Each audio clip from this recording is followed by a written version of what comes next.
Well-made dungeons are the peak part of a game for me. They use all the things that make games good in their design by teaching you the mechanics you'll need later, giving you an item or reward that will be essential for you getting through the game. Whether that be a tangible item you can use to interact with the world, or just knowledge about the world itself. And they all accumulate in what in my opinion should be the highlight of any dungeon, the boss at the end. And I love it when a game uses the system it taught me through gameplay to then test me and have me be successful in the boss fight.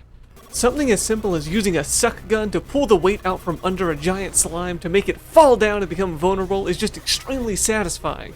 But I think one of my favorite dungeons in recent memory has to be Stormveil Castle in Elden Ring. Being the first dungeon most players will go to, I don't think I fully appreciated how good it does at teaching the player the core mechanics of what the game wants them to know. Even the first boss into the castle proper is the game teaching the player the core identity of what Elden Ring is. Margit pulls no punches, and I think for many people like myself, he was a roadblock for a while. He also teaches many lessons that many other bosses repeat throughout the lands between. He has very slow wind-ups to his attacks, showing that panicking will be punished and timing is important for dodging. As well, once you get him to around half HP, he pulls out a phase transition, giving him access to an arsenal of new attacks with spectral weapons. And most importantly, he taught me that I don't need to beat him immediately. I can go away from the boss arena and explore to my heart's content to get better weapons, upgrade my character, and after that I can fight him again, even if I do struggle for a little while. Now entering Stormveil Castle proper, you're immediately able to pick your own path. The NPC recommends taking the back approach, but we're no cowards, so we can run through.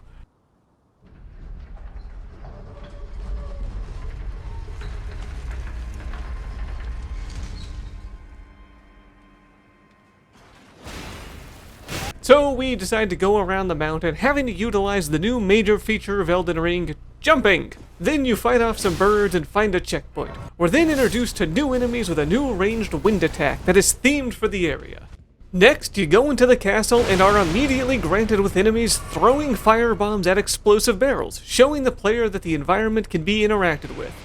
After killing the enemies, you find a locked door, so you continue onward to find a key. And a few more stairs up you get with another room with an item. Being baited by such an easy grab, you go in and are locked in with a new enemy, a banished knight. This enemy uses wind as a lunging gap closer, similar to how Margit would jump at you, as well as an area of effect to make you maintain a good distance when you're not attacking him. After killing the banished knight, you move on, opening the locked door and getting stabbed in the back by a sneaky noble. The last enemy you fight before the next checkpoints lets you practice what you've learned against another banished knight, this time with a different weapon, letting the player know there will always be learning new weapon attacks and combos. Now from this checkpoint there are once again multiple ways to go, but for now we're going to be going the intended route. Heading up the tower, you get reminded that if the horn-blowing enemy blows his horn, you'll be in for a bad time. This area also reinforces that jumping is a good way to progress, as well as introducing that falling may be necessary at times to progress forward. After falling, you're faced with another choice on how you want to progress. You can drop down into the courtyard and fight hordes of enemies, or you can walk to the side of the wall and sneak around to yet another wall, where there will be a few guards standing in your way. Once they are dealt with, you can move on to the second to last checkpoint of the castle. Now it's time to head to the boss fight, and one final time we can make our own route. We can take up the elevator, skipping the dangerous path full of enemies. This way takes you directly to Godric, Lord of the Castle, and gives you a new Ash of War and some cracked pots if you kill a few optional enemies. But taking the aggressive path rewards you with a golden seed, allowing you to heal another time in the boss fight, as well as a potential ally in a side room if you decide to talk and summon her.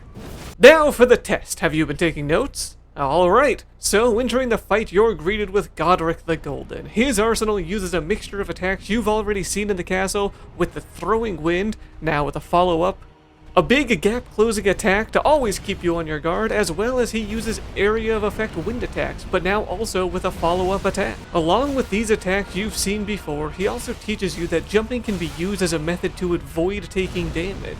and not just to traverse the world of the lands between, with the earth-shattering attack that he performs. The last two lessons that Godric reinforces is how slow his attacks can be, punishing your panic rolls, taught first by Margit, as well as having a phase transition around half HP. Once you lower Godric's HP to around half, he cuts off his arm and grafts it to a dragon head. This gives him new attacks entirely, as well as turning his wind attacks into a fiery variant. All of this is just reinforcing knowledge the game has already taught you. Everything from using attacks that are themed after ones you've already seen, to teaching you the core new movement mechanic of the video game, jumping, can be used to avoid taking damage, and core bosses of the game are probably going to have phase transitions and a lot more moves than you're used to at their disposal. And these things I've talked about may also sound obvious or like, no duh, Mr. Voice Man, of course developers teach the player by showing mechanics and letting players practice them. But like anything, it's easier said than done, and From Software is not unique in doing this. It's a well-known and implemented part of the design process. It's how all Mario and Zelda games have been made for decades, and like Nintendo, From Software just does it well. It's a big reason I say I'm not a fan of the Souls-like genre. I'm a fan of From Software. They have a polish in their games that a lot of other games trying to do similar stuff just fail at. I also don't want to come off as just a fanboy. I know it sounds like I am, cause I am, but From Software can do wrong, and they have with their game design. This is just an example of them at their best, and it's something missing from a lot of other Souls-like games. Most recently in the game, Lies of P. Now this is an amazing game, and one of the best Souls-like games I've ever played, or that has come out.